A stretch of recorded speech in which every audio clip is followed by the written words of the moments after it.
Hope you remember the content. Just give me a quick revision about what was the ancient education, what was the things to be remembered in medieval education system. Then we'll move on to modern one. Quickly give me the basic revision fast.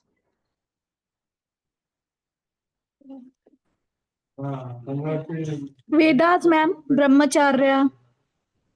Yes.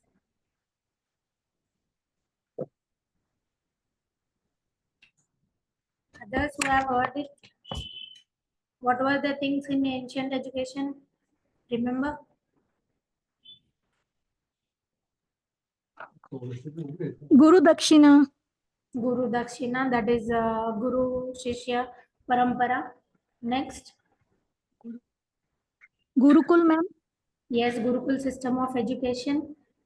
Then we used Pali and Sanskrit as a language.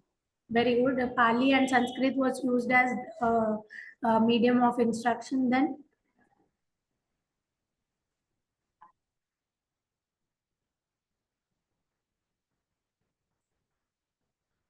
what about the other things? What was the curriculum? What was the role of teacher? What was the role of student?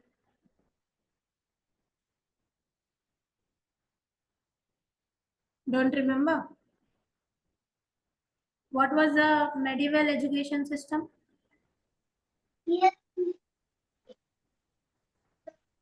What was the medieval education system? What language was there in medieval education system? Morning session. That Mostly Arabic. yeah, that was Islamic Islamic time. Yeah, at that time they started this. They started using this language, that Urdu and all. Arabic and Yeah, Persian. Persian. Yeah. Ma'am, philosophy. Philosophy, that is comes under the subject curriculum. Okay. Yes. Then what was the role of teacher? What were the schools mostly during the medieval system? Mukta. Maktab and madrasas. Yes. Ma'am, the Nalanda University and Taxila University. Yes, that is from which background? Like during when? That is from which background, ma'am?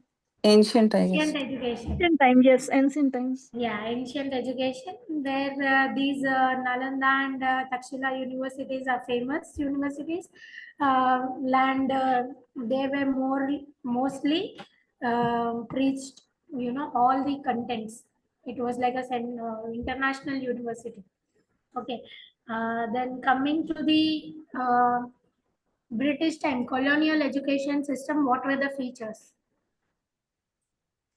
We learned it about two policies. What were they? Those are very important ones. You can't forget them.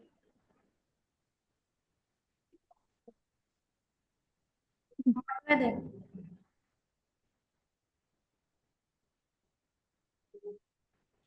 Macaulay Minute and Wood's Dispatch. Remember? Yeah. So they encourage for English education, and they encouraged for women and other backward classes education and all. Okay, hope you remember. Just give a revision again. Once today's class is done, I'll send a PPT and important questions. You can revise it. Okay. Then coming to the modern education, that is post India, post independent. Okay, so how we have evolved from the Gurukul system to the digital classrooms. That is from NEP 2020, we have shifted from Gurukuls to digital classrooms. So here, what is the introduction here is this chapter talks about the constitutional values and other contemporary commissions, how after the Indian independence, okay, they were able to give education more important how the constitution has given the right for education, and how the other commissions were able to form to fulfill the required number of teacher student ratio in India to improvise the education, to boost the education. Okay, so here what are constitutional values?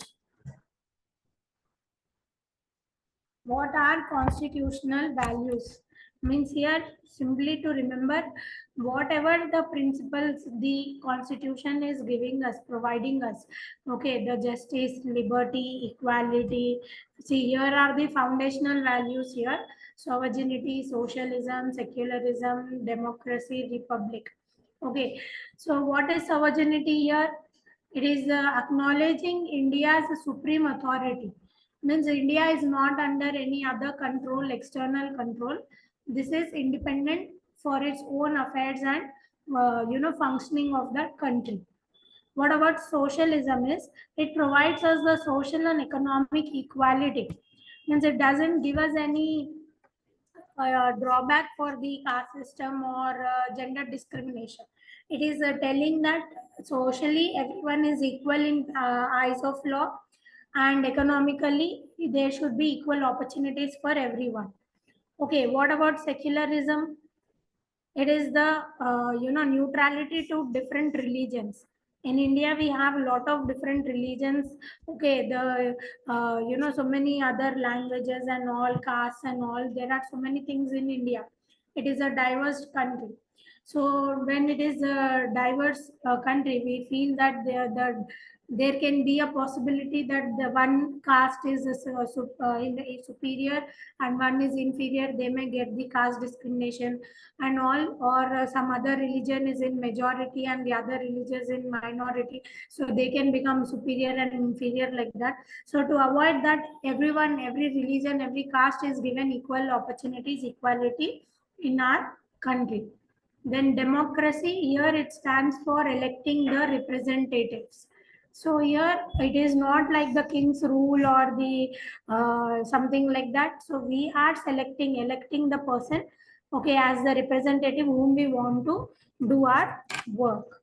So the government is formed by the people, to the people, and for the people. Then republic means here it declares the head official, not as a monarch. Okay, means through the democracy, to the representation, only the head of the country also is selected. That is republic. Okay, there is no king or queen like that, like in British. We are republic. Okay, then what are the core principles here is, see, this is again a very theoretical factual chapter here. So actually this whole subject goes like that, so that is the reason we are just revising what is there.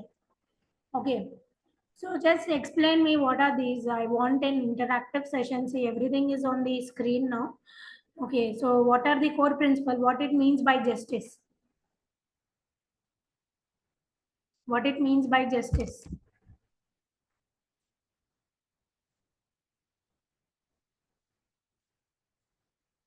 Is there anyone listening, or just kept yourself online and went away?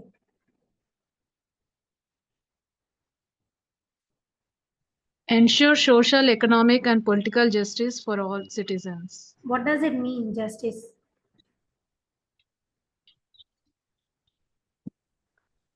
Law is equal for everybody. Yes, law is equal for everybody. So either it be a women or men or from any different economical background or any different social background or political background, law, they are equal in the eyes of law. What about liberty? Freedom to express Yes. So ourselves. liberty is like a freedom. So what you want to talk, what you want to think, whom you want to worship, everything you have the freedom to do on your own. It is not compulsory that you have to follow the same religion or you have to follow the same thing and all the customs, traditions and all. You have the freedom to select your worship, you select your talk about whatever you want and all, unless it is against the national interest. Okay, unless it is against the national interest, you have complete freedom for anything. Okay, then what about equality? Equality in status and opportunity for the citizens. So in every giving the economical opportunities or social status for the women and men or other upper and lower caste or other religion, everyone is equal and they have equal opportunities to be given. Fraternity means the brotherhood, belongingness. Okay, that we belong to the same family or we belong to the same thing and all, that brotherhood what is there, okay, the belongingness what is there comes under fraternity. Then unity and integrity, here you will see about safeguarding the Indian country, Indian territory. Okay, so you should be united when it comes to the nation first. Okay, we should leave all the other things behind, either it be gender, economic, social, whatever conditions we have, the diversifications we have, we need to leave everything behind when it comes to the nation's integrity. That is what it talks about.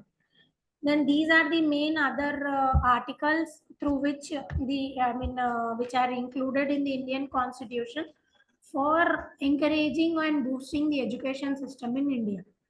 Okay, so here the key articles related to education article provisions. So first one is Article 21A. So Article 21A is giving the right to free and compulsory education for children aged 6 to 14 years. So here that primary education age what is there 6 to 14 years, this Article 21A is providing that is provided in the Constitution, is giving a right for a free and compulsory education. Though the person is coming from any background, when the child is from 6 to 14 years of age living in India, citizen of India, that child has to get free and compulsory education, primary education from 6 to 14 years of age. So there should not be any child labor for this student. The government can provide the other facilities, schools, books, everything, or they can have sponsorships and all. But education is compulsory. They cannot go and work or earn money. Okay. Then Article 45. So directive to provide early childhood care and education for all children below 6 years. So below 6 years also they need some care and protection. Sometimes there are some orphanages and all there. Okay, so in that places, okay, though they are not having any parents and all, but they are having that right to be protected. Okay, that Article 45 is giving them the right to be protected and the education should be provided for them below 6 years. Okay, then see, this is everything to memorize. Just understand the links. Okay, understand the links here. 21A is giving the free education from 6 to 14 years. 45 is giving us the early childhood care and education below 6 years. Okay, then 46 is providing, promotion of educational and economic interest of scheduled caste, scheduled tribes, and other weaker sections. So here Article 46 is giving the extra privilege to the SC, ST and other weaker sections for their education and economic interest, like scholarships what we are getting. Okay, the reservations what they have, everything is due to this promotion in educational and economic interest. Okay, so that they are being encouraged to go for education, they will be encouraged to go for good jobs and improve their standard of living. Okay, then Article 29 and 30, rights of minorities to establish and administer educational institutions. So here it is also giving the right for education and other administration things and all for minorities also. Okay, to establish and administer educational institutions. So here, whatever these institutions are there, like gurukulas or the madrasas and all, they are also able to provide their particular type of education, religious education it may be. So in this article 2930, they are able to set up their own educational institutions and provide that education to those students. Okay, article 41, right to education, work, public assistance within the state's capacity. So here, whatever, see, we have a central syllabus, state syllabus. So here, Article 41 is also giving the state some right for education. Every state has its a different code, isn't it? Every state has its own board of education. So here, this is providing, Article 41 is providing for the state to make its own syllabus, to make its own curriculum that is suitable for that state local students. Okay, then Article 51AK, subsection K, here it is providing the fundamental duty of parents and guardians to provide educational opportunities. So again, the Article 51 is able to provide the opportunities of education from 6 to 14 years. Here, this comes with the fundamental duty of the parents and guardians. What are the fundamental duties? What are the fundamental duties, first of all? Respecting our national anthem, national flag. Yes, means it is like compulsorily we have to follow that without any different opinion or without ignoring that. Okay, so here parents and guardians are given that as an obligation, as given as a fundamental duty, that is a mandatory duty for providing educational opportunities from 6 to 14 years of students. Okay, so just try to remember the articles because this answer is one of the very important one from your exam point of view also. Okay, then moving on, after the constitution is drafted, okay, now after that, now we have come up with lot of commissions, okay, to boost the educational scene in our India, educational system in our India. So the first one, what is coming in the here is 1948 to 49 University Education Commission, known as Radha Krishnan Commission. Okay, from 48, immediately after the independence, the next year, this commission was established, and this it is known as a Radha Krishnan Commission because the chairman who was there, he was Dr. Sarvepalli Radhakrishnan. Who is Sarvepalli Radhakrishnan here? Who is Sarvepalli Radhakrishnan? How do we honor him every year? Teachers' Day. Yes. Teachers, ma'am. Yes. So he was a wonderful person. So he has done a lot as a teacher. So due to his the tribute, respect what we pay him is on his birthday, we celebrate the Teachers' Day. So under his guidance, under his chairmanship, this commission was established. Okay. So he was VC, Vice Chancellor, Chancellor of Banaras Hindu University and second President of India. Okay, so he also inaugurated by Abdul Kalam Azad, and then Minister of Education. So he was introduced by Abdul Kalam Azad. Okay, so in that case, just see here the background of this, what to tell, the commission, the background of the commission. So after the independence, this was established. Okay, it was established by the government of India. Okay, it was started on November 4th, 1948 under the chairmanship of Sarvepalli Radhakrishnan. So because of his name, so it is kept under his name, that is Radhakrishnan Committee. Okay, Radhakrishnan Commission. What were the objectives of this? Now from here it becomes very important. So what were the objectives of this is, firstly, they wanted to examine the functioning of Indian universities. So what were the universities present in India before the, means during the colonial rule? Which universities were established by colonial rule in India? Remember? 3 universities that were a model of University of London. Where were they, started? University of Bombay, University of Kolkata yes, and one more one. and Madras. Very good. See, you just listening to the class, no, you should pay attentive also, because such points, if you are able to remember, you can present the answer very well. Okay, so those universities that were established during the British rule and all, so this commission was aiming to focus on the functioning of those universities. Okay, then they wanted to improvise the quality, the relevance and structure of higher education. So during the colonial time, the English, the higher education was provided in English medium, and they were more favorable to British government. So they wanted to improvise that quality of education and the structure of the higher education, which was now more suitable for India. Okay, so they wanted to make such basic changes in that education system. Then align university education with the needs of independent India, that is socially, economically, and culturally.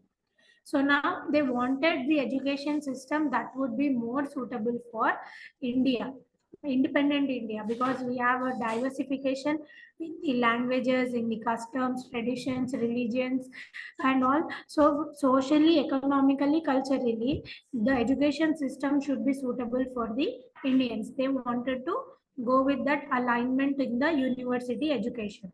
Okay, then they recommended measures to promote national unity, moral values, and research.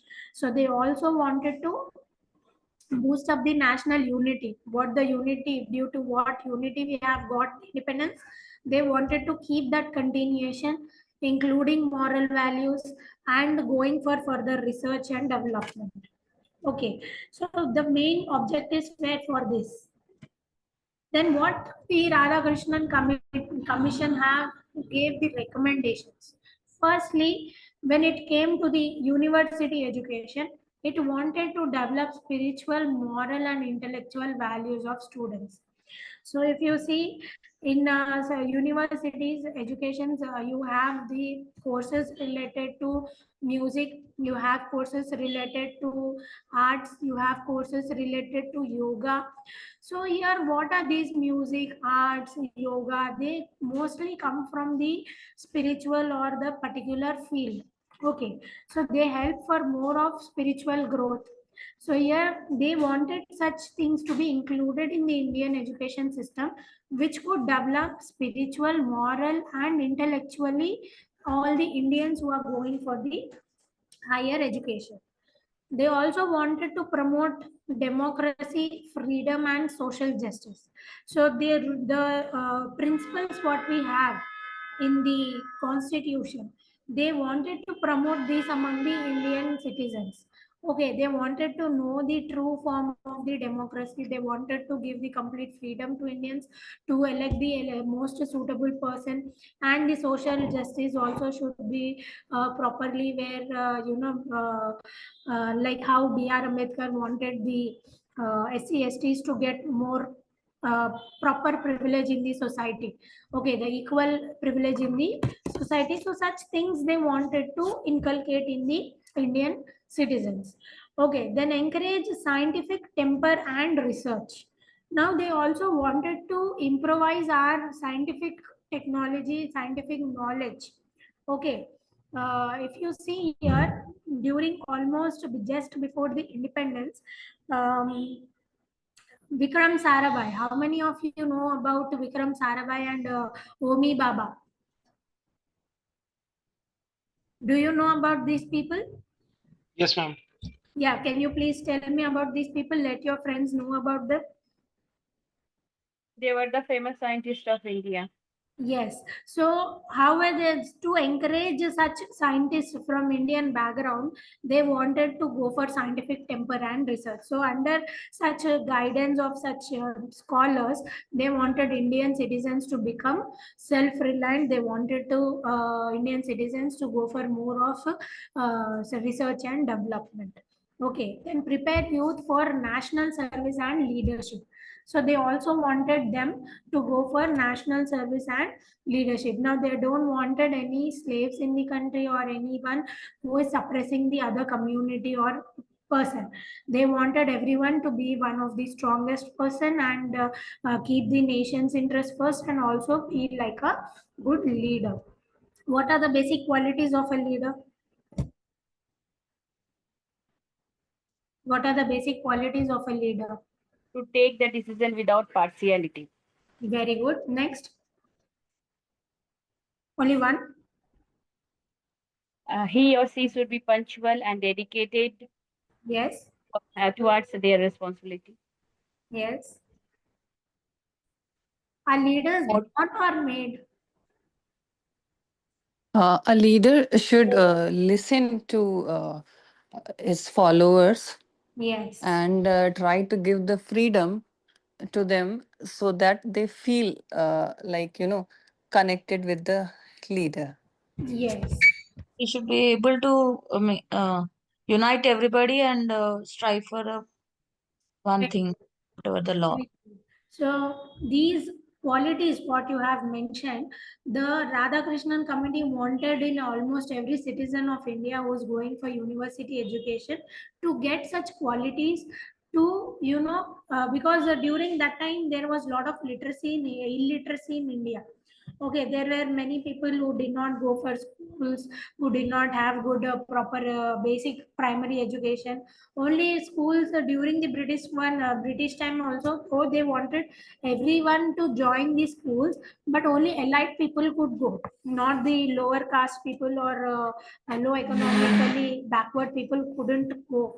So in that case, those upper class people would suppress the lower class people. To overcome such things, the Radhakrishnan committee wanted it to promote the national service and leadership, that everyone has to get the proper opportunity for education and everyone should be able to influence, contribute something good to the country. Okay, then coming to the next recommendation was structure and organization. So what should be the structure and organization of the university education? So they recommended the 3-year degree courses after intermediate. From where did we get the 3-year degree courses? Is from Radhakrishnan committee. Okay, commission, not committee, commission. So the reorganization of universities was suggested for better administrative and autonomy.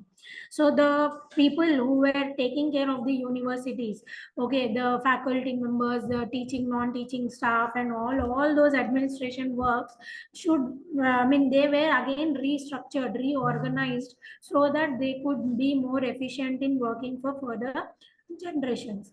Then they also encourage the affiliation reforms and establish of rural universities.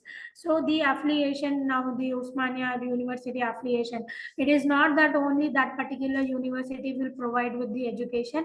So the other organizations also can affiliate with that particular university to provide that education. So you are having affiliation to your college to Usmania University. So here that affiliation reforms were also, that freedom were also given for the further encouragement of more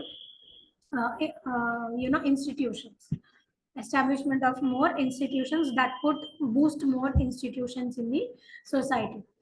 Then third recommendation was regarding teachers and teaching.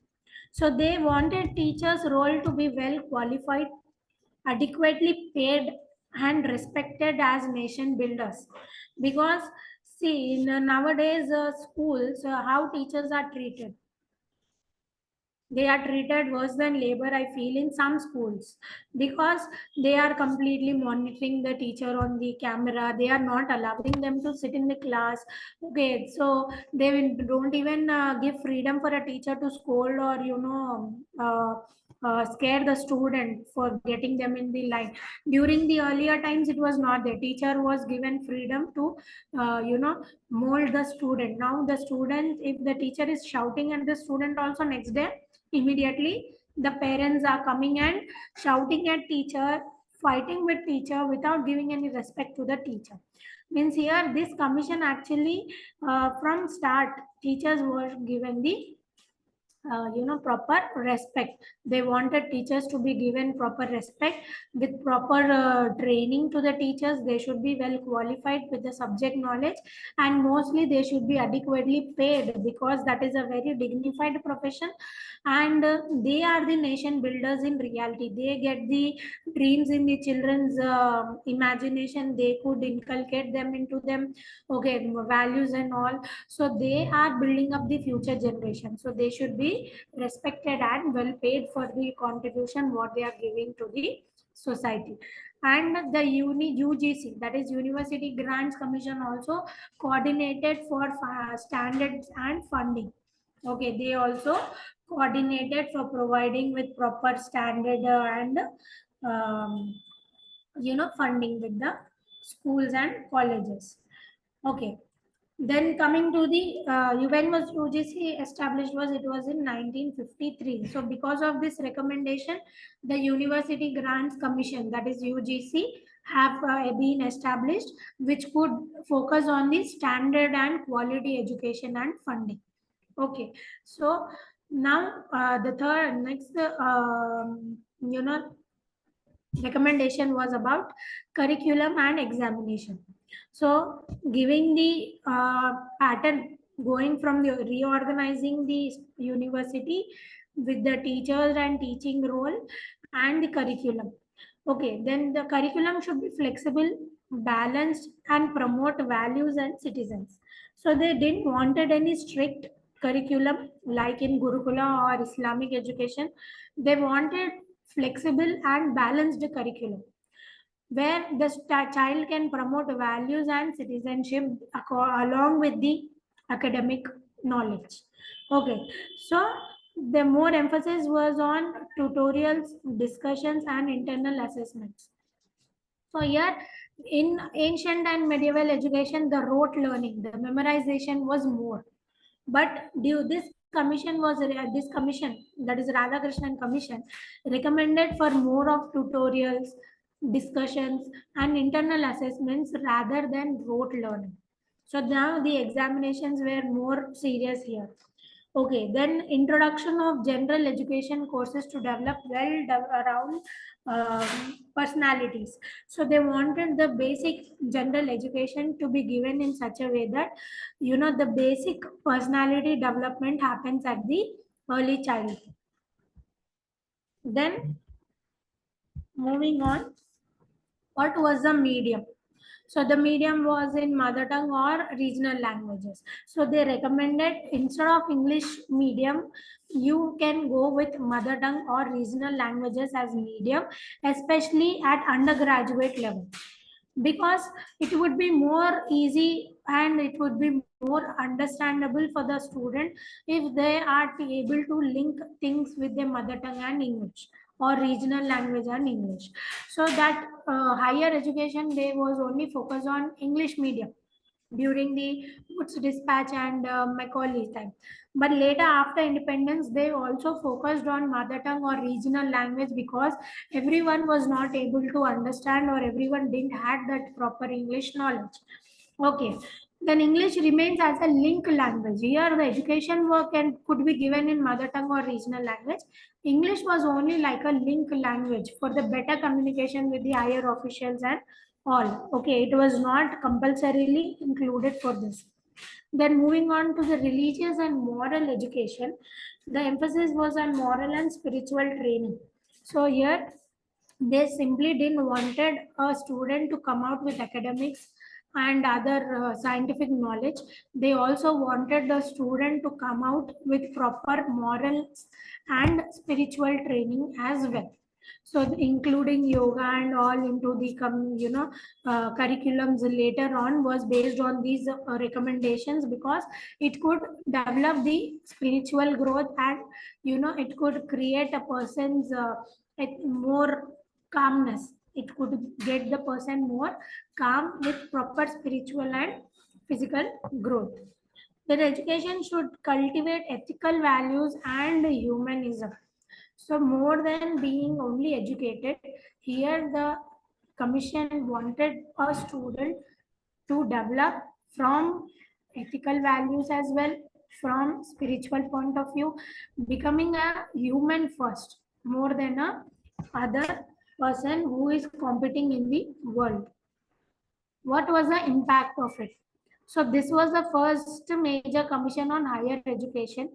So there was because of this commission, the impact was, that is, UGC was established, and further Kotari commission and other national educational policies.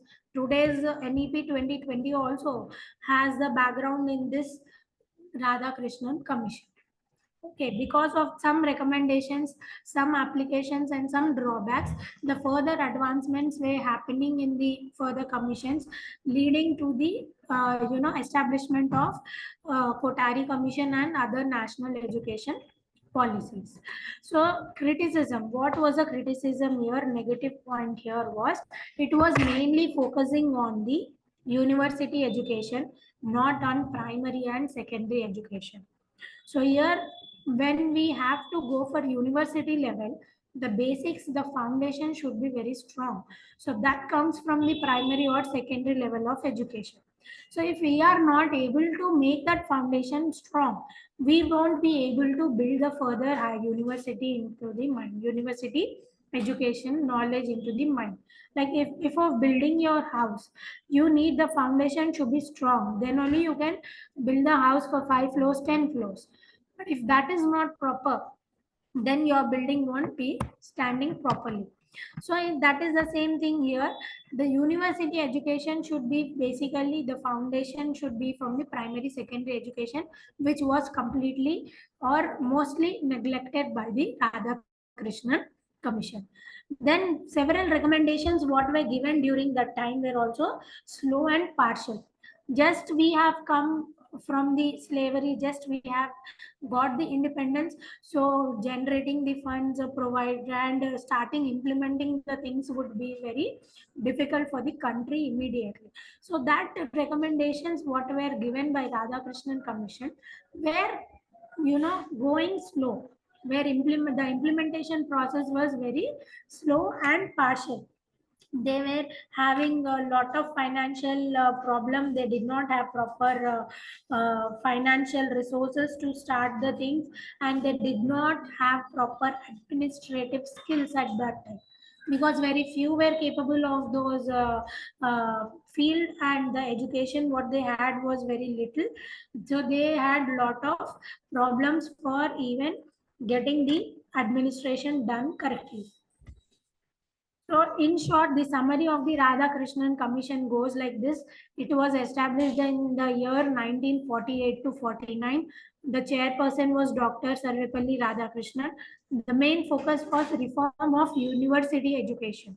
So, here in you will tell it to be University Education Commission, because more focus was given on only university level of education. And what were the other outcomes or recommendations given by the commission? Moral and spiritual foundation, teacher training, UGC formation, and other curriculum. Okay. And then coming to the legacy, basing this Radhakrishnan commission, there are many other commissions which could improvise and boost the other education commission system in India. Okay. Now moving on to the one of the other most important commission after Radhakrishnan commission. This commission is known as the Secondary Education Commission. This was established in the year 1952 to 53. also called as Mudaliar Commission. Okay, so after Radhakrishna, excuse me, after Radhakrishna, the secondary commission was established here.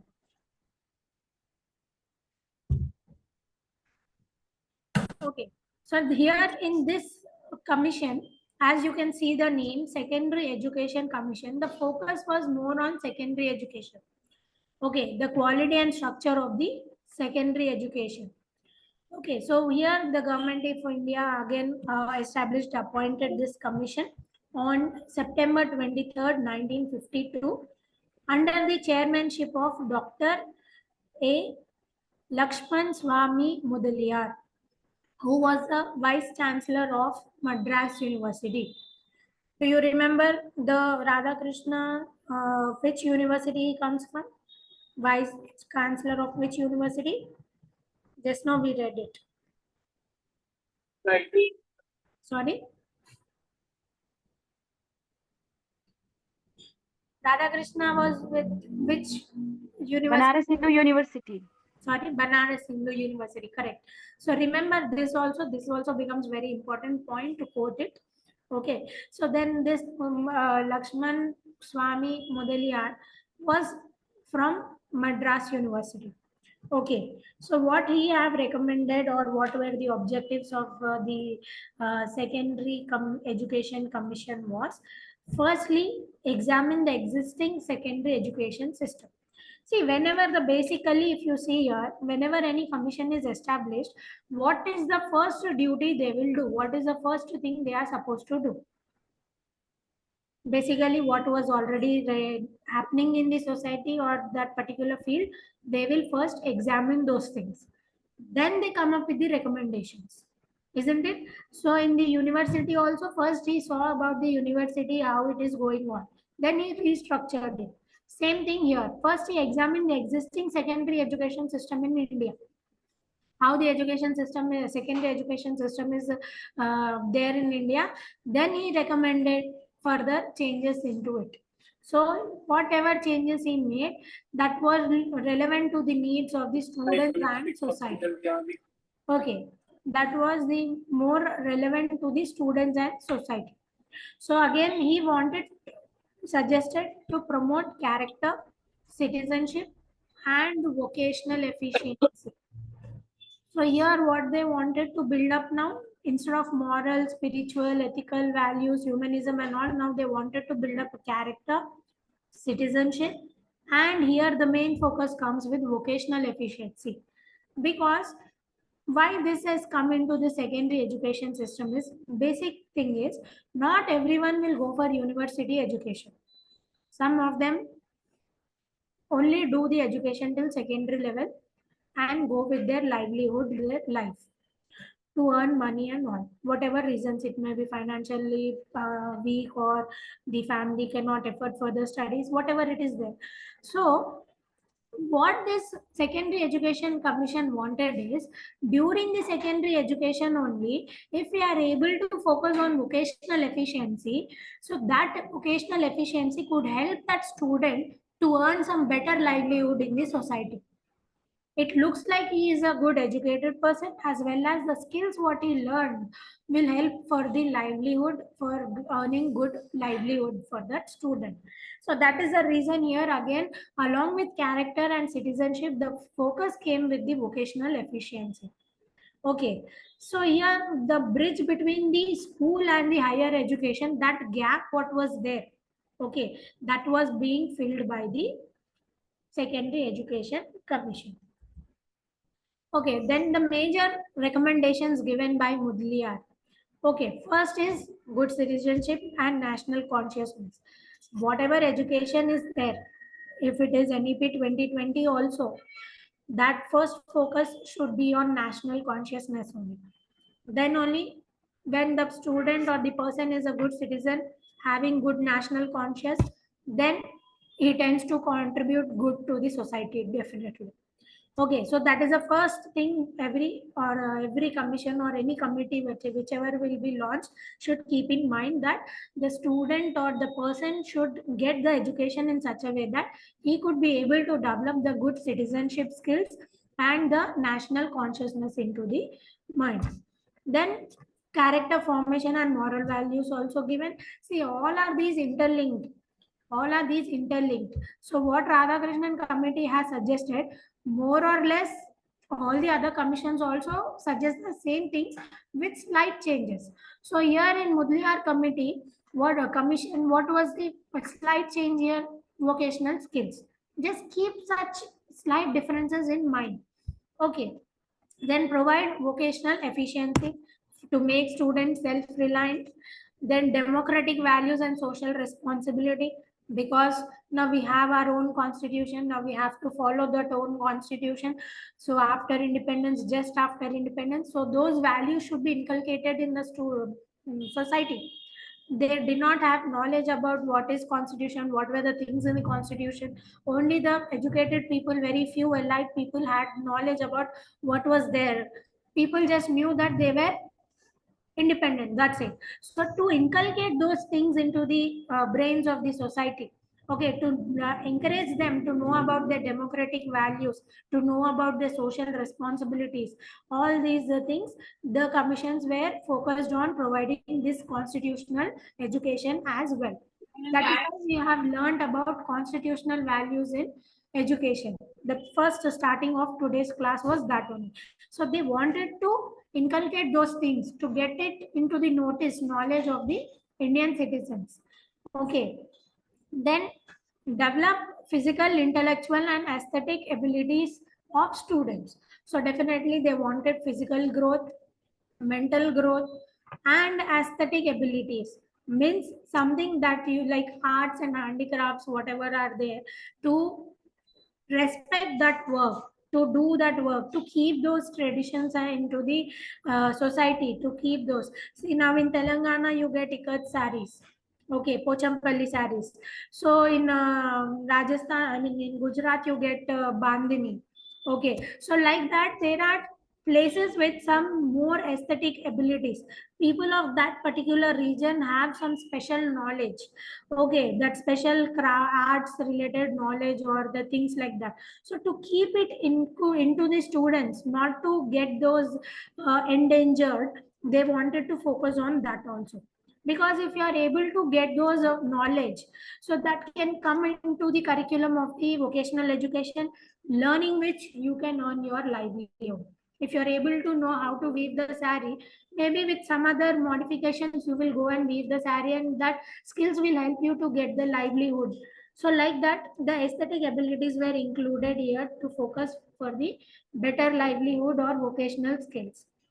Now this commission also structured the education into three tier level, that lower level, higher level, and further. Okay, so in lower level, that was 11 to 14 years from 6th to 8th class. Okay, secondary level was from 9th to 11th class. So here the school system was completely for 12 years. Okay, the school system was completely for 12 years. So 1 to 10, you were going with the 10th knowledge and 11th knowledge along with one extra. So here like that, the 10 plus 2 pattern, what the Kotari Commission have suggested, so that was here. So 12-year school system was there. So that 12-year school system, Kotari Commission divided it to 10 plus 2 now. Otherwise, complete 12 was together. Kotari Commission has got this difference, 10 plus 2. 1 to 10 class, 2 years of your intermediate. What was the curriculum?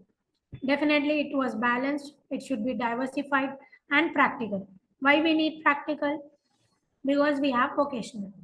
Because vocational knowledge is a practical knowledge. Without having proper practical practice, the student will not get that. Okay, so that is why the curriculum should be balanced with the proper theory classes as well as the practical classes, but diversified, because when we are going with aesthetic abilities, every state or every region may have some different aesthetic knowledge or abilities. So we should be able to learn. Anyone interested in any other thing can go and learn that particular vocational knowledge. Okay, so all these vocational knowledge, practical, the regional language, what Radhakrishnan Commission have told, all these recommendations are now into NEP 2020. Okay, that will be the last one which we discuss. Okay, then the emphasis was on regional plus English here. Now here the mother tongue is not there, regional plus English. Okay, what is that particular region? Plus English.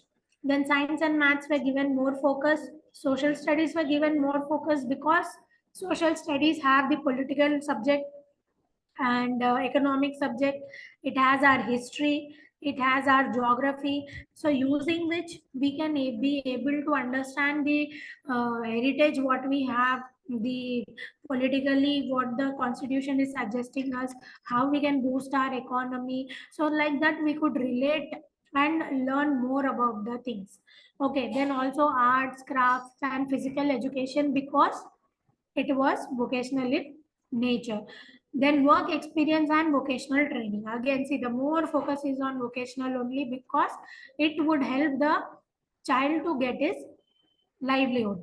Simply getting education from 1 to 10 without any theory, without any practical knowledge, uh, can you get any livelihood? If basic education is given, okay, you will not get any livelihood, you will just have the knowledge.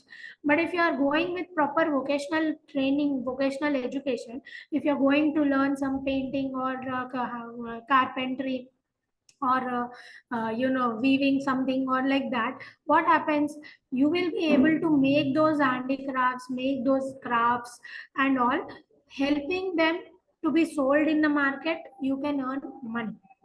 So that is why your work experience and vocational training is given. So they feel that vocational, if you are able to use that properly, you can sell those things and earn money. So that is why they wanted to get this into the picture. Okay. Then what were the exam reforms there? So examination was more on understanding and application, because practical knowledge depends on what applying the knowledge. If I know how to paint, what brushes I can use for those strokes and all, so definitely I can do it much better. So that application should be there. Okay, not rote learning. Then internal assessment and continuous evaluation happened, because to get that proficiency in academic as well as that particular vocational skills which you are learning, you need continuous evaluation. Okay, then comprehensive examinations. So here you had combined theoretical, practical, comprehensive examinations you had. Okay, then guidance and counseling. So here the guidance and counseling also were given to different people from different states and districts, where they were able to teach the importance of this vocational education, were able to teach the importance of our own aesthetics, heritage, arts, handicrafts and all. So people who were not from that particular background also got interested into it, learned it and started to get their livelihood because of that thing. So there was awareness was created among the public. Then what was the teacher education here? So the teacher work should be more emphasized for professional training. Okay, so the better service conditions should be provided to teacher along with proper professional training, because without teacher having a proper knowledge, the teacher couldn't cannot teach the students with the vocational part. Okay, so that is why teacher should be a professional trainer who himself is done very well. Okay, then in service training also was given. Okay, in service training is during the service also they come with the updated knowledge. Okay, now suppose you means there were some teachers who joined in 2000 or in 90s. Okay, 90s they have joined the service, so they were not having proper computer knowledge. Though they did not have. Now you see the situation, it is completely computer based only. The teaching is going on. Okay, more of technology is used in education now. Smart boards, projectors, PPTs, and all so many things are there related to the technology. So if the teacher did not had that education at that time, now there is a technological advancement happened. So now the teacher also should get advanced. Okay, the teacher also should get that knowledge. So in service training means during the service also there are some workshops, seminars, and other things means provided to them, where they are able to learn these skills during their work. Okay, and apply it for the workplace. Okay, so those teachers who didn't had computer knowledge, now there was some workshop and seminars for them, guidebooks given to them, using which now they got the computer knowledge, and there were some other mentors who could help them to do the practicals and all. Now they got the computer knowledge. Means here, what is it? Means in service training also becomes important, because what we learn as society is changing, the patterns change. Okay, the business change, the education should be changing, everything should be changing. The teacher should cannot say that no, I don't know how to use the system, so I will only teach on the blackboard, whiteboard and all. So that is not possible. So now the teacher should learn using the smart boards, the teacher should learn using the online virtual classrooms. Okay, how to go for the virtual classroom, how to teach in the virtual classrooms and all. So what we are in is a virtual classroom. We are not into exactly the traditional classroom. So this training was given, like, so they should be given such proper in service training to use the technology and implement the technology into the education system. Then the better scale of payment should be given to them, and promotion opportunities also should be given to them. Okay, by promotion opportunities if they are given, then they can be more well organized, because the experience matters a lot. So for a teachers like and all, experience will give more benefit to the organization. Okay, teachers should embody democratic and moral values. Definitely, whatever what the democratic and moral values are there, the student spends more time in school, so it is more related to the teacher's duty that the teacher should provide with these skills. No doubt, the student looks and learns from the family background, but molding the student is in the hands of teacher as well, because most of the time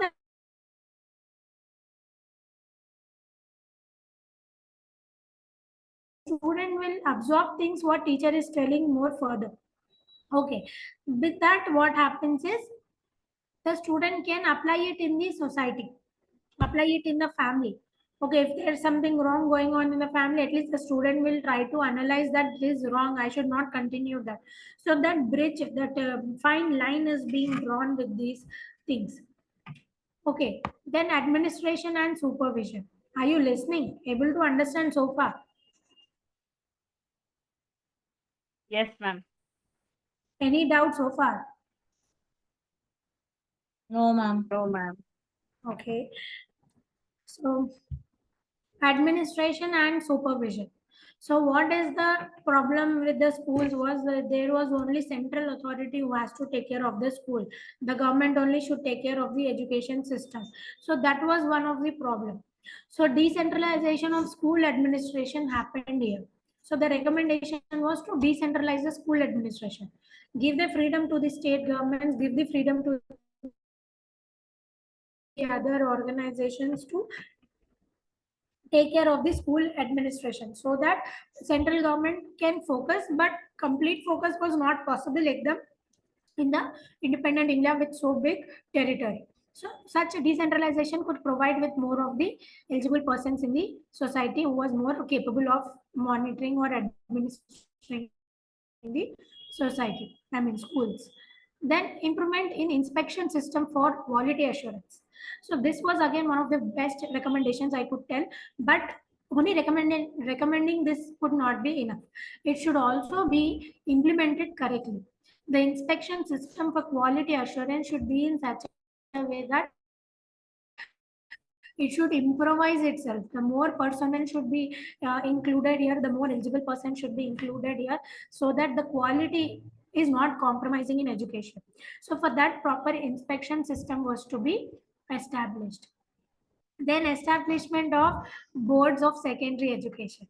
So here now secondary education was focused, so more of secondary education boards will have to be established. So in Telangana, where is the secondary board of education? Do you know? In Hyderabad. What, ma'am? Board of Secondary Education. RSSC office. Do you know where? It is in Mazap Tank. No, it is in Abbots here. I stay in that lane over here. So, Board of Secondary Education. So, they wanted every state to have that Board of Secondary Education to monitor the curriculum, syllabus, the education structure, school administration, and all. So, the central government, instead of providing the complete administration to all the state schools, now this Board of Secondary Education would take care of that particular state education system. Okay. Okay. Do you know this? There are three lists in our constitution: national list, state list, and concurrent list. Do you know about it? Yes, ma'am. Yes, ma'am. So education comes in which list? It comes in union Both concurrent list. concurrent list. Why is it so? State and central level both can take the decisions related Because to of yes, because of you can tell this recommendation, because every state had its own board of secondary education. So there can be a clash in the central and state syllabus or central and state uh, education system. So that is why this education is in the list of concurrent list. Okay, so that where both of them, state as well as central, together can take the proper decision making for implementing and improvising education. Okay, very good. Then co-curricular and moral education. So along with the proper vocational and all, they wanted even moral education. So the stress was given on moral, physical, citizenship through NCC, Scouts, Sprouts, sports and social service. So here NCC and all were started approximately in 1999. No, 98 is NCC established. 99, the female cadets would also be enrolled in it. Okay, so like that they focused more for this, because this could get the belongingness, this could inculcate more of moral values and national interest into the citizens. Okay, the way they get the military training, okay, the way they are able to focus more on national interest first. So such things would help the for more of updated education version. Then education should promote unity, democracy, and discipline. Obviously, they should promote unity and democracy along with the basic discipline. Then what was the contribution here? It have described, suggested, recommended for diversified curriculum. So it wanted theoretical and practical knowledge along with many other things, streams, art, science, and other things like that, which could help the students' interest. In which the student is interested, the student can enter to that particular field of study or stream of study. So that was one of the diversified curriculum, which we are using it again in 2020. That is NEP 2020. So you had that time science stream, commerce stream, arts stream, like that. Now in NEP 2020, you can take any subject of the choice. You can go with physics as well. You can go with music as well. You can learn the psychology as well. So here the diversified curriculum, what is there. So you can enter with number of streams, number of subjects into the education which the student is interested with. So the same thing is again added to the NEP 2020. Okay.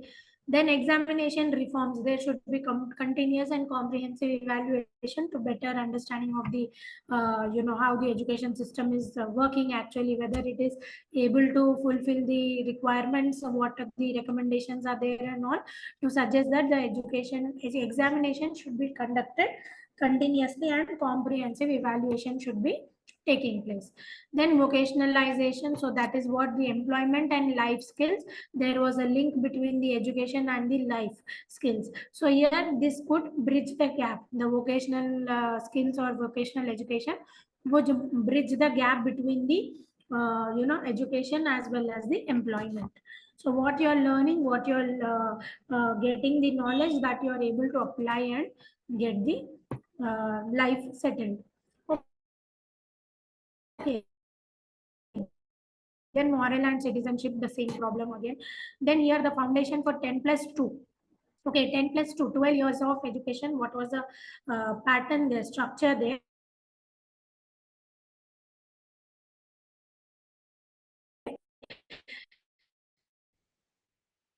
That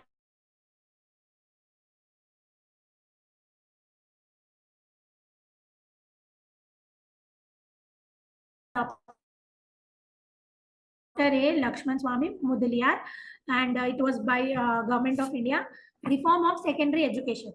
So University Education Commission, Radhakrishnan Commission, 1948 to 49.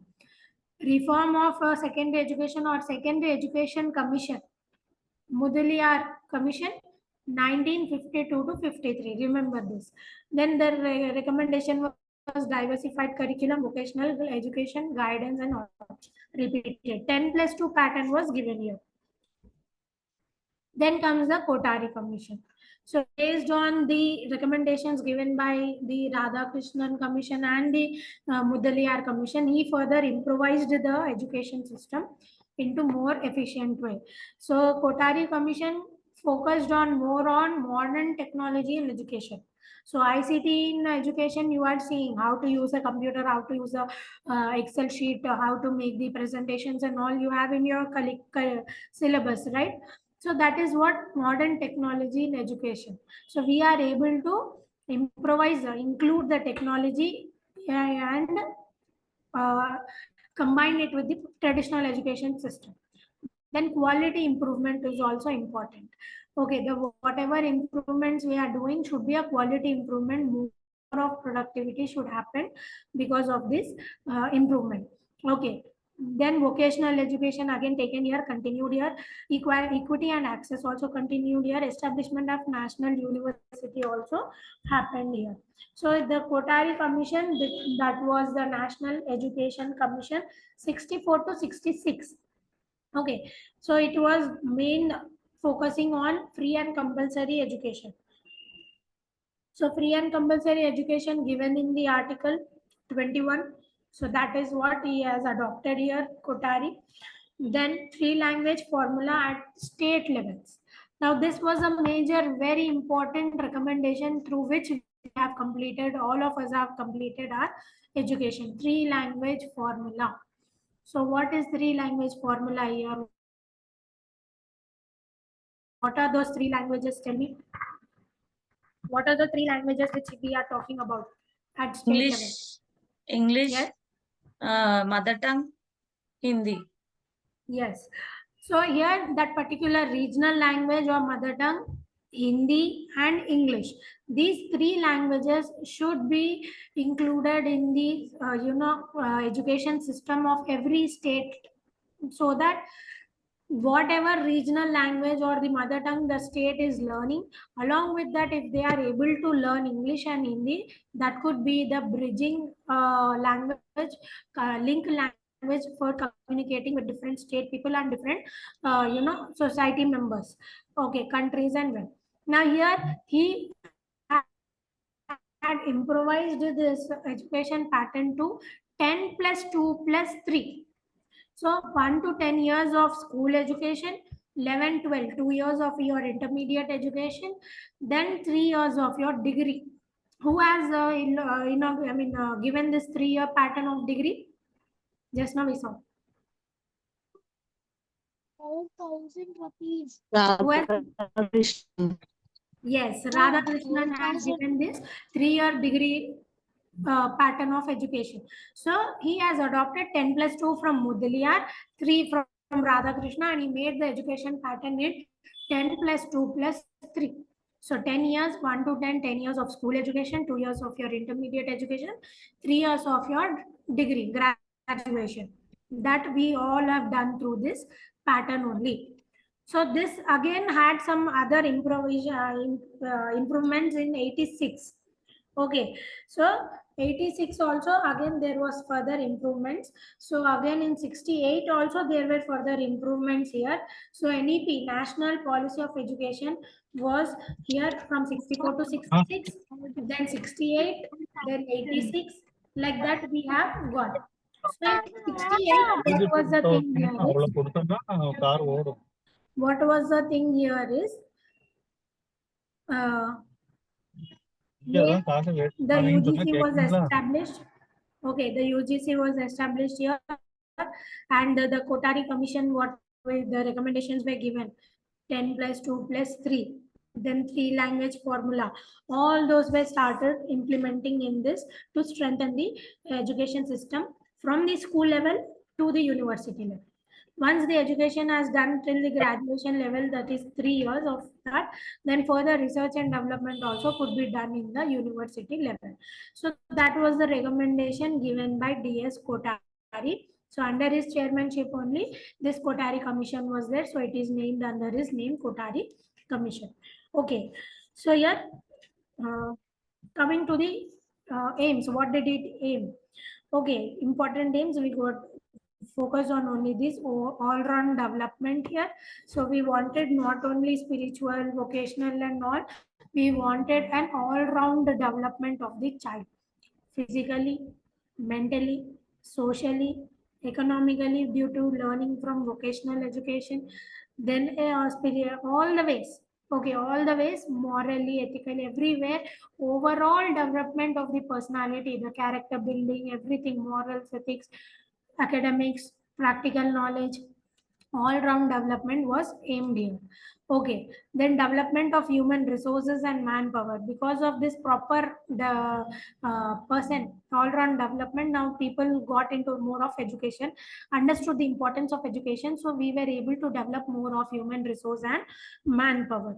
Then development of socialism, secularism, and democracy. Since starting it is going on, so we understood the meaning what our constitution wants us to be like, and we started developing those principles in us.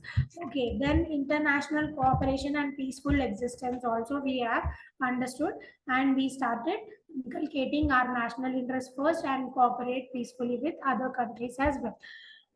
Okay, then cultivating moral and ethical values continues. So what were the drawbacks here? We were good with the recommendations, implementations, but what were the drawbacks is proper program of action was not brought up.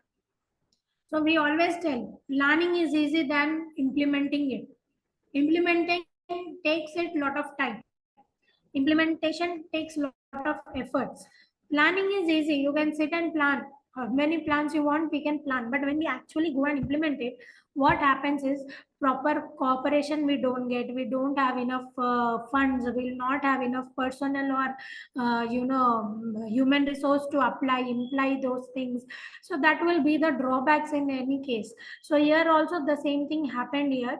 Proper program of action was not brought into existence.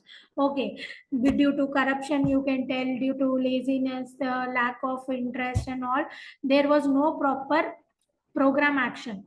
Okay, then the funds were also having less during approximately that time, around the 60s only, I don't remember exactly. There was India Pakistan war going on, so we were having shortage of funds. When was India Pakistan war? It is in 1967 or 5. When was it? 1965, ma'am. 65, right? One more war when we had One is with China. One is with China in 1971 and Bangladesh as well. And then in 1990. Yeah. Kargil war. So see, it was 65. You're telling. So, then during that time we were more focused on the war. So the funds what we had just got the independence, just were able to cope up the conditions. We were really engaged in the wars and all. So we couldn't have enough funds to go for this implementation into the true faith. So that was again one of the drawback. So then education was in state list. So then the central had little role to play. Then later recommendations got it into the concurrent list. Okay, why we were in state list? Because it was because of the Mudaliar commission. He wanted every state board to be taking care of that particular education system at particular state. So it was in state more flexible to state. The state could make more changes. The central was having less chances to interfere in it. So later it was shifted to concurrent, where both had equal chances to get those things implemented. Okay, then based on those commissions, now we got this NEP 2020. So what is this NEP 2020 is focusing on is, first is schooling at the age of 3. Initially we had schooling age how much? 3.5 or 4 years.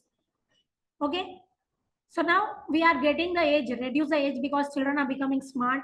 They are using phone. They know more about technology, and they are more advanced. They are more skilled in that small age. They are able to get a lot of activities done. So they are getting very energetic, very good. So they wanted to reduce the age to 3 years of age. So schooling at the age of 3 years has been changed. Then 5 plus 3 plus 3 plus 4 education structure. So what is this 5 plus 3 plus 3 education structure is? See here, firstly we had this one, 1 to 10 years school education, 2 years of your intermediate, Kotari committed 3, included third year. So we had school inter degree. Now the new NEP 2020 wants us to go with 5 plus 3 plus 3 plus 4. So 5 years, at the 3 years of age, you are not exactly going to the school, you are going to the preschool. Okay, Montessori like Anganwadi school or preschool. Okay, there you will stay, the child will stay till 6 years. 3 years will be in the pre-primary. 2 years you will be in the primary. So 6 to 8 years is in the primary. So those all the foundational pre-primary plus primary is included and kept it as 5. 3 plus 2 years. Okay, 3 years in preschool, 2 years in primary, pre-primary, primary, then that will become 5 years. So that becomes a foundational, that becomes a 5 years pattern. Moving on with the preparatory. So here, 3rd class to 5th class, you will have 3 years of age. Okay, 3 years of education. At this stage, you will have 3 years of education from 3rd to 5th. Okay, then moving on to the middle education from 6th to 8th, the other 3 years. 6, 7, 8, 3 years. So that will be from around age of 11 to 14 years. So at this stage also, you will have 3 years education only. Then moving on to the secondary level, now this is from 9th to 12th. Now 9th, 10th, till 10th it was there, and 11th, 12th was a separate thing. Now which is included into the school education only. So 9th to 12th will be one single education, that is the secondary education, that is the 4 years of pattern. Okay, 10 plus 2 given by Mudaliar, 10 plus 2 plus 3 given by Kotar. Now the NEP 2020 absorbed all these things, made slight modifications, and gave us 5 plus 3 plus 3 plus 4. 5334, remember it like that. So 5334 is the education pattern, where we have foundation in the first 5 years, preparatory at the next 3 years, middle school in the next 3 years, secondary school in the last 4 years. After these years, again you have 4-year degree. Now you're doing B.Ed for 2 years. At that time, along with degree 3 years, 1 year of your B.Ed course Okay, will be included. So 4 years integrated degree courses also you will be having in the future. So now you, instead of having 2 years of B.Ed and all, we'll have only 1 year integrated B.Ed course. Okay, so that is the new reform what is the given in the NEP 2020. Next year, the focus is on mother tongue as a medium of instruction. So at the primary level and all, mother tongue is the medium of instruction for better understanding of the content, for better understanding of the academics. Now again, we got this one more thing is academic bank of credit. So here in this academic bank of credit, it is like your bank. You save your money in your bank, like that, whatever is your education, qualification, your experiences, your certificates, what you're getting, you will be updating it in this academic bank of credit. So here your credit points will be increasing. So what is the benefit of this academic bank of credit? Do you know? Have you enrolled in this ABC, Academic Bank of Credit? Any one of you did the Yes, ma'am. login? Yes, yes. You know this already. You have a login that signed in. Yes, ma'am. So that is what here. What is it? Can you tell it? No idea. See, the academic bank of credit is like the one stop where your qualification, where your experience credits are shown there. So you will upload all your certificates and whatever experiences you have and all, the working experience, worker experience certificate, the other participation certificates and all. So if you are just uploading it there, what happens is your credit points will tend to increase. Like how you have Zomato wallet and all like that, you will have some thing there you will, your credit points will increase. So when the recruitments have to take place, sometimes government appoint directly. So instead of going and wasting time for interview, examination and all, they can get this academic credits analysis and they can shortlist the most. Yeah. So they can get the most suitable person from there. Okay, directly recruit. So that is one of the benefit of this academic of credit. So the competition becomes healthy competition to get any good opportunities from the government. Okay. Then education for gifted children. So education for gifted children is also more focused, more good and advanced education should be provided for them. They should not be neglected because in other commissions and all, only the basic people who could be good for learning, they were more focused. Then what about the gifted children? They, how should they have their life going on? So the education for gifted children also is giving some importance here and they wanted to improvise that further. Okay, then MPhil courses discontinued. So MPhil courses are no more there in the education system, they are discontinued in India. Then college fees also should be fixed for the year and the particular class wise. So if that is fixed, it would be better and flexible for the people from different economic backgrounds to be able to select the opportunities, the college opportunities and learn from that particular colleges. Okay, and we also wanted to increase the gross enrollment ratio by 50% by 2035. What is gross enrollment ratio? Gross enrollment ratio. Here from primary school, how many are continuing the secondary education? From secondary education, how many are continuing the higher education? So that enrollment, what is there? Okay, it happens, it tends to be mostly primary school in government schools and colleges and all. I mean schools, the primary enrollment is good. Primary education enrollment is good. But when the shift is happening to the secondary education, the enrollment is reducing, means the number of students continuing the secondary education is reducing.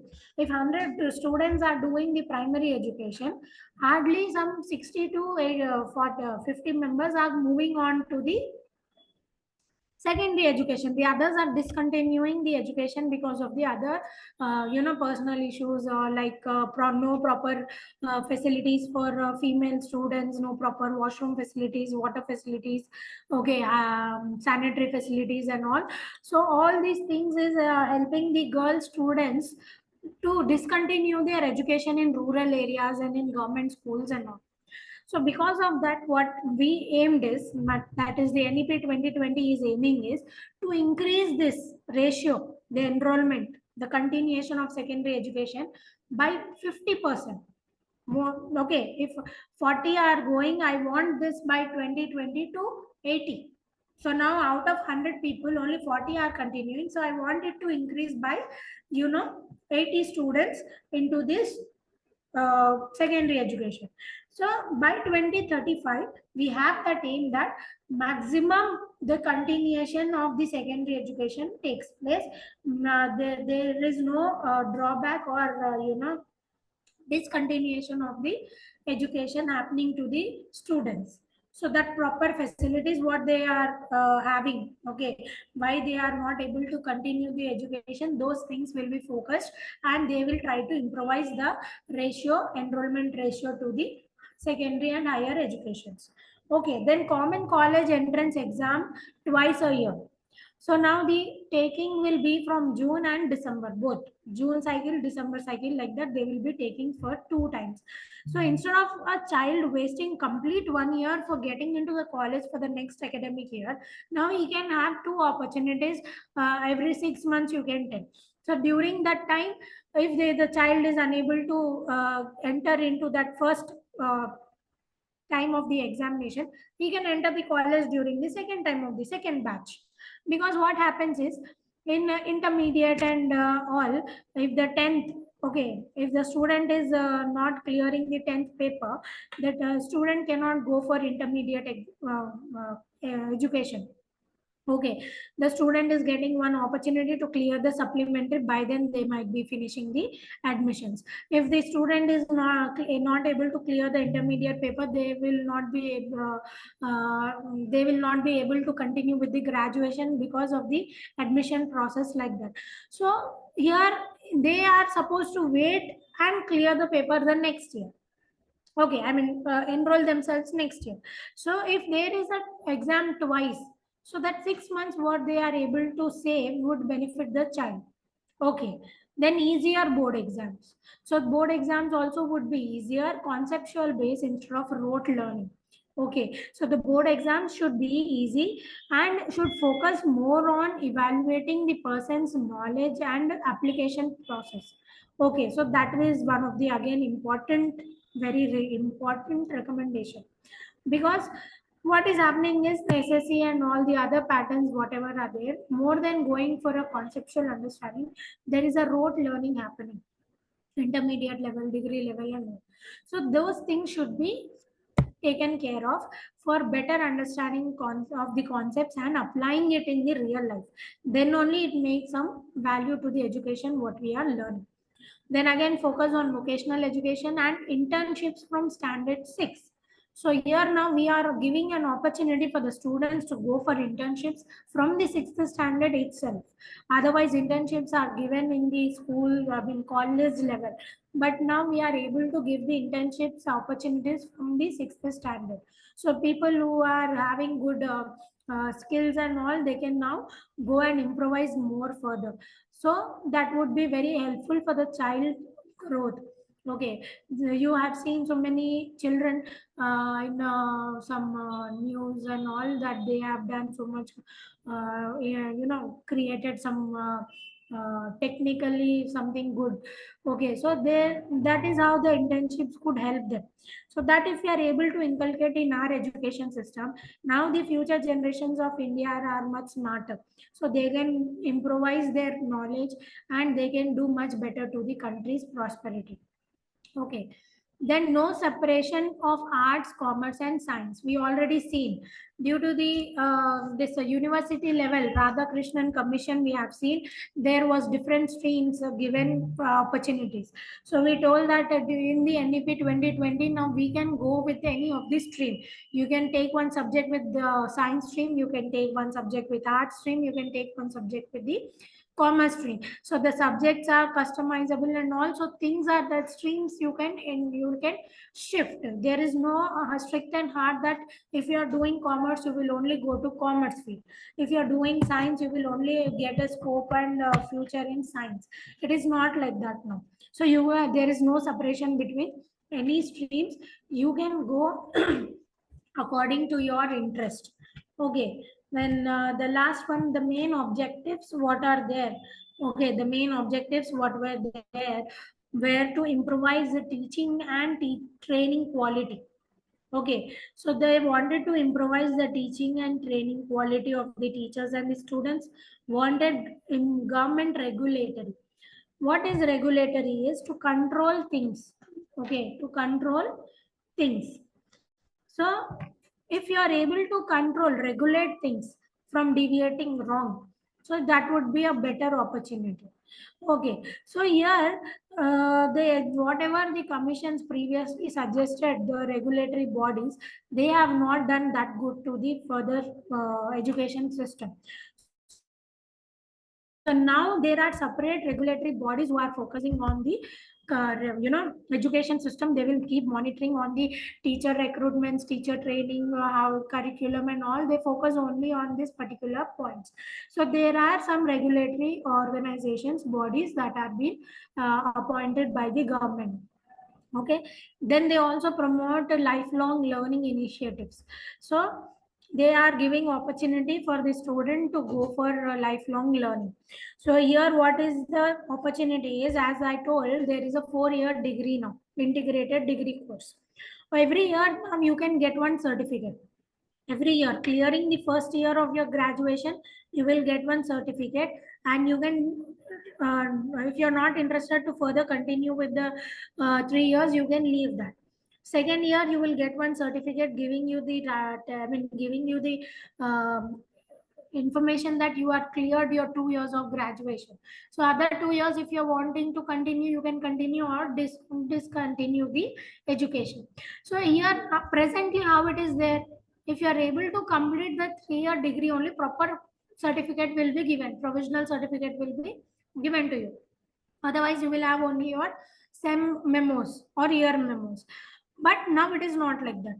So at every stage you are getting a separate certificate which is helping you to tell that you are a research scholar or you are a good graduate or not. Every year you are able to get one certificate which will not waste your efforts and study what you are doing in that particular year.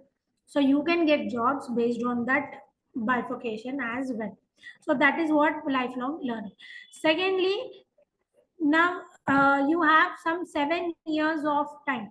Like if suppose now if you have discontinued your graduation and you want to continue your graduation, you have to take readmission, start from the scratch, isn't it? But in NEP 2020, they are giving the opportunity for the student to continue his education within 7 years. So if I'm doing the first 2 years of my graduation now, the next after 2 years I can come back and do the other 2 years, remaining 2 years graduation, complete my graduation. So before 7 years, I have this opportunity to complete my graduation from where I left. Okay, not to start, but after 7 years, if you're completing, then you need to start it from first. Okay, then integrated of any technology and AI. So now this artificial intelligence and technology is more into the picture. So we have to integrate that into our curriculum and education system. So now already there are so many courses related to AI coming into the picture. Now what is the impact areas? Where was the impact is? Firstly, curriculum reforms. So what is the curriculum reforms here? So whatever the pattern was there, that has changed. 10 plus 2 plus 3 changed to 5 plus 3 plus 3 plus 4. Okay, so that curriculum changes happen. there is no particularly same stream you have to go with. You can go with the different streams, whichever subjects, whichever skills you like, you can go with it. Teacher empowerment. Definitely, the teacher training is given more importance. The teacher pay scale is given more importance. The pattern of the teacher student friendly and the powers and the things given to teachers are again very important, which could make them more important thing. Okay, then assessment reforms. The pattern, examination patterns are also changing. They want to make it easy, but more of conceptual understanding. So that evaluation should be, assessment should be taking place properly. Then the technology integration, adding up the artificial intelligence and all into the curriculum. Okay, then parent and community engagement. Along with the academic studies here, the parent and community engagement is also given, like the internships, projects and all to the students, so that they are knowing the actual community and how to interact with the people and all. So that again helps the students for more of social knowledge, societal knowledge into the better. Then the one more concept here is UEE, universalization of elementary education, means primary education. So from the age group of 6, this is the separate short answer important point. Okay, from short answer point of view, this concept becomes important. So UEE, that is universalization of elementary education, means primary education. From the age of 6 to 14 years, any country it may be, they are not supposed to keep those people, children in work. They are supposed to give them privilege to get a compulsory free elementary education. Okay, compulsorily elementary education. So that is from the primary education, you can tell. So from the 6 to 14 years of age. So any economic background, any area, rural, urban, irrespective of their gender, irrespective of the caste, religion, country, anything, a child who is in between 6 to 14 years should get the education given to that person without any proper, without any other things in mind. So here this involves 3 stages: universalization of provision, universalization of enrollment, universalization of retention. So provision, you're providing with proper facilities. Enrollment, how many people you are enrolling and continuing for further, how many are retaining, in that education system. Okay, what are the importance here? So it will enrich the individual life of the human, life of the individual. So if with the basic education, no one can cheat that student in the lifetime.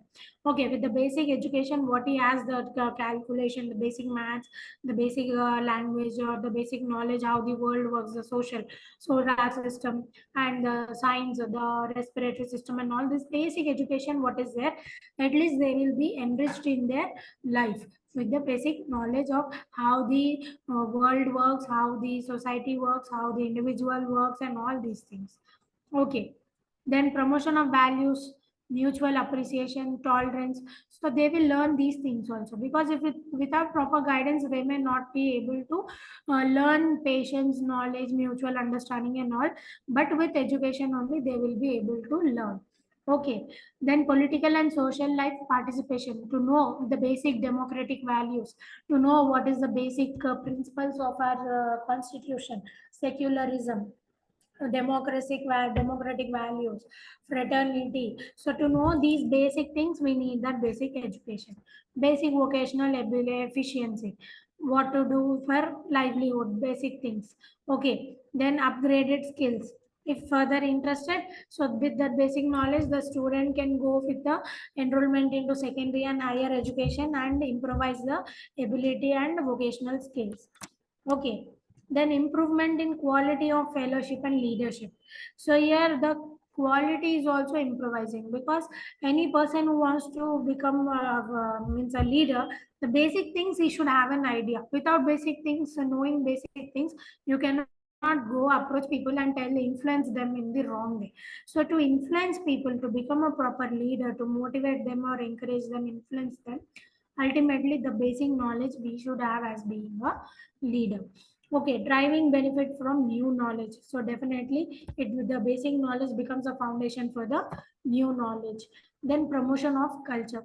So with the basic knowledge, we are able to have the culture in our knowledge. What is India, how heritage it is, how cultural it is.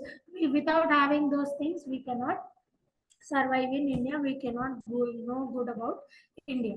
Then what are the major hit? Oh, this was related to NEP only. Okay, so what is the major benefits of Indian education sector that happened is it included inclusivity. Okay, it included inclusivity in early education. Focus was given to distance learning also. Okay, because now you see more are working. So open and distance learning also is given more focus for quality education provision. Then establishment of the NRF, that is the regulatory framework, national regulatory framework to take care of that education policy. We told regulatory bodies are being appointed to regulate the education system, not to deviate from the basic working of the education system. So that NRF is National Regulatory Framework. Okay, so they have formed, appointed the people who are suitable to take care of these education departments. Okay, emphasis on multidisciplinary education because we are not having any particular field. So we are more focused on the multidisciplinary approach. Then we have multiple entry and exit points. As I told in degree and all, you can enter, you can exit, you can enter whenever you want with that particular time, within that particular time period. Okay, continuous and holistic assessment because we are having the freedom to select any subject you want. So the interest and knowledge what you have, you are taking it with the complete holistic assessment examination, overall development. So overall those skills what you are taking, the examination should be there, that is able to evaluate you in all the particular fields you have selected. Okay, then medium of teaching and language education. So medium of teaching and language education is also here, the Hindi and the other regional and mother tongue languages also given freedom to do whatever most benefiting the student. Focus on skill development. So again, vocational education is given more importance here. So then features of RTE, Right to Education Act. So again, it focused on compulsory education from 6 to 14 years. Special training for should be given to them. The government and the government aided schools only can have means they are providing with proper school facility, and they are providing with proper infrastructure and other things like that. Funding is given both by central and state government. Then additional funding whatever is required, it is the duty of the state government. Then fees and all is not included for the studies, and they provide with the students proper books and all as well. Okay, then we have done with these things. So these are the important questions of today's class. Discuss on constitutional values in education, why do we need them. Then the educational commissions in independent India, main focus is on Radhakrishnan Commission, Mudaliar Commission and Kothari Commission. Then UEE, universalization of elementary education. From short answer point of view, this becomes important, and NEP 2020 becomes a very important concept, very important concept from the examination point of view, because it is very contemporary. It is very much required. This knowledge is very much required for the future teachers like you to apply it correctly. So be prepared with NEP 2020 in a very good pattern. Any doubts in today's class?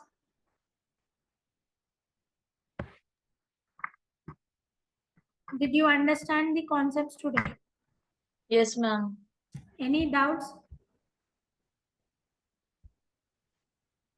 Anyone having any doubts? No? Okay, sir.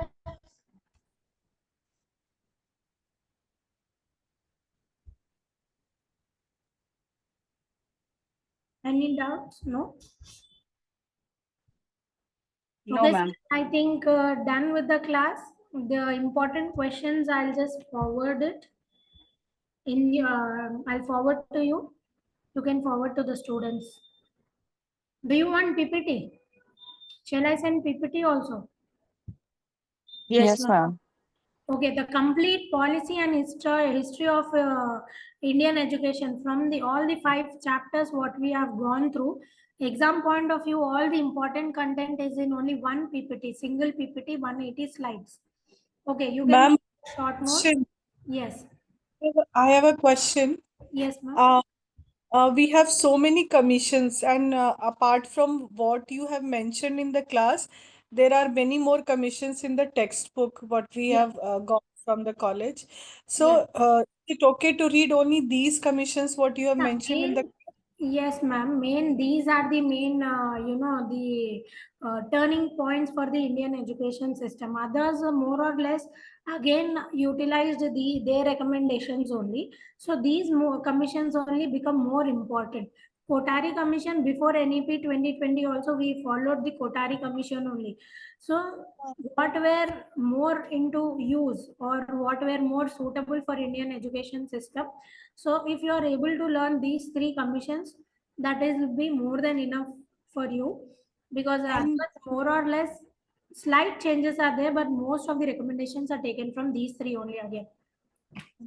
ma'am, one more thing. Yes, The ma'am. new UP policy, what we are asked in the exam. So little bit tits and bits are here and there in the textbook. Is there any website where we Yes, can get summary of the entire NEP policy? yes. You can directly go to Google.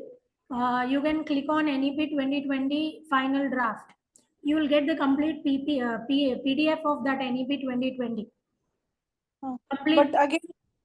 again, the complete PDF will be too long Too to long. read, and So you can just go with the summary, ma'am. That would be enough. So you can okay, just go with the summary of it. So ultimately, the education structure has changed. They wanted to include the technology, and the gifted children education also is more focused. Okay, so okay, such a just a brief summary, if you are able to see, that would be more than enough. okay, ma'am. Thank you. Yes. Anyone else from the starting class to this? So complete any doubts regarding the subject from the ancient to this NEP 2020? Hope I'm clearing. The class was understandable to you, and you are able to understand all the key points, everyone. Yes, ma'am. Yes, So ma'am. okay, then we'll wind up the class for today, and I'll send the PPT to you all. I mean, I'll send the PPT to sir. He'll forward it to you in your group or whichever group you are in. Okay. NEP 2020, you take it with the more focus for your exam point of view, because this is the latest point here. And being the future teachers, we need to know about this more compared to the previous commissions. So along with the 3 commissions, what I have mentioned there, Radhakrishnan, Mudaliar and Kotari, go with NEP 2020 more correct way. Okay, I mean more into depth, so that you will be able to understand it and write good answers, score good marks. So I'll wind up the session now. Thank you for cooperating the 3 sessions and listening to me patiently. I appreciate your dedication towards the classes. Thank you. Thank you, ma'am. Thank you, ma'am. Thank you, ma'am.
Okay, thank you, students. Kindly complete your records.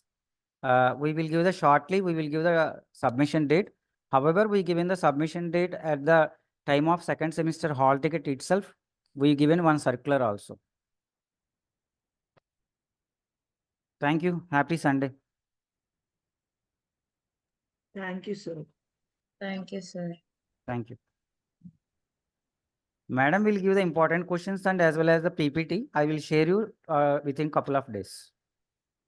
Okay, sir. Okay, sir. Wait for record submission date. We short span, we will give the date. We will give the chart paper code also. And records verification also completed November 2nd.